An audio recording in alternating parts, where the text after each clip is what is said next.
Hi, it's Therese and I'm here for Altenew today, and I'm going to be creating a two-tone background. I'm using the Gradient Stripes background stamp set, and it comes with quite a few really nice sentiments as well and a really pretty font. But I'll start off with the background.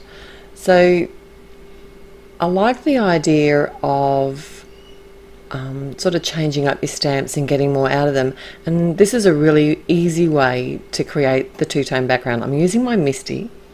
Because it is such a large stamp, it's a lot more forgiving, so it means that I can actually stamp this out a few times and know that I'm going to stamp it in exactly the same spot. So what I've done here to create my two-tone background is just to use some simple masking, and I've got some post-it notes post-it notes to do that with, and this just means that you can get more out of your stamps. I did consider making every stripe a different color. Maybe that's a video for the future. But I thought it'd be really pretty to do. I've gone back to the greys again. I'm on a real grey kick at the moment, and I thought it'd be really pretty to have blue and grey together. So now I didn't use the same masks, even though it probably wouldn't have mattered. The more you use a mask, the more chance there is, especially when the mask is just a paper mask like this, the more chance there is of ink seeping in behind the mask and contaminating the area that I've already stamped. So I did actually lash out and use a couple of new post-it notes for the grey section, and I just took note of where the stripes were that I had stamped out in the blue, and made sure that I only chose to stamp the stripes that were above that mark. I think the blue and the grey look awesome together. So as you can see, I did actually stamp both of these out twice. This is a fairly new stamp to me, and I did prep it with an eraser first, but it was just safer to come in a couple of times, and it is a large stamp, so that's where the Misty can help as well. I decided to add some of these stunning cosmos flowers. I want to keep this fairly clean and simple. Oh, and that was just a panel of cardstock. That wasn't actually my base of cardstock that I was working on either. So I've stamped out 3 of the flowers with some, and this is the permanent black ink from Altenew, and it is perfect to use with your alcohol markers. And I have got the lids off to the side, just showing which markers I did use today. I really just wanted a shadow kind of look on these petals of these flowers, so I'm just using a really light hand here and just using a flicking motion to add that shading. And of course they've got a nice bright yellow center.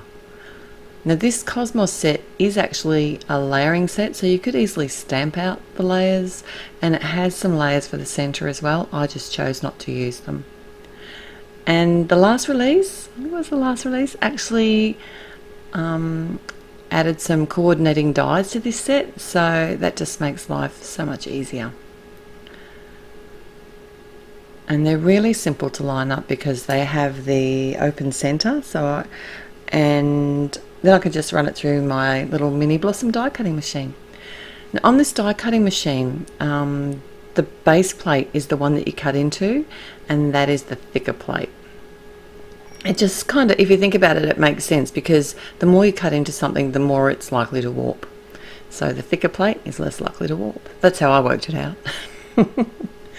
Alright, so these stems for the flowers, I just wanted to show you how I made sure that they were going to die cut well.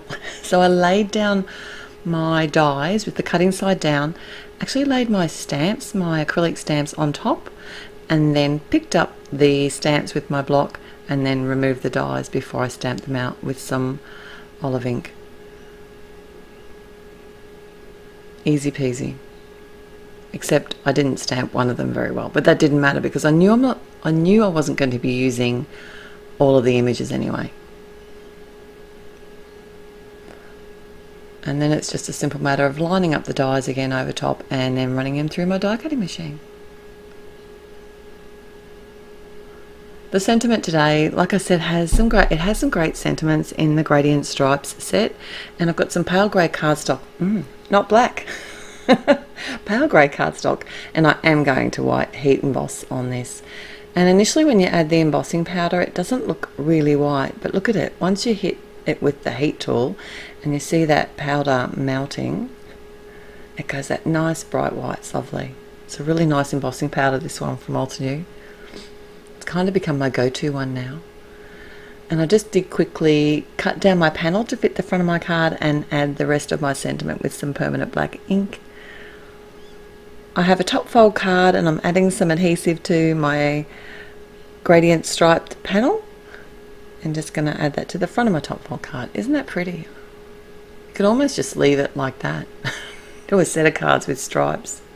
So cool. Especially with the big letters, you could easily add a sentiment with some nice, the bold alphabet dies from Altenew. I think that would look really fab as well. I did decide to pop up some of the flowers and add some directly to the card base. I really like the dotted adhesive for this because, especially with the thin stems, you can run the adhesive along there. I just think that the liquid glues, I'm a bit impatient for those. And the dotted adhesive is only going to adhere to the cardstock where you touch it. The rest doesn't sort of hang over the side, so easy to use. And I did actually add a double layer of a foam tape behind one of the flowers just to make it pop up a little bit more off the card. Now to cut those little stems off, I just flip the card over and get a nice long straight pair of scissors, and that's my finished card for today. I'll link everything at the blog and you'll find the link to the blog post below. Till next time, have a great day. Bye.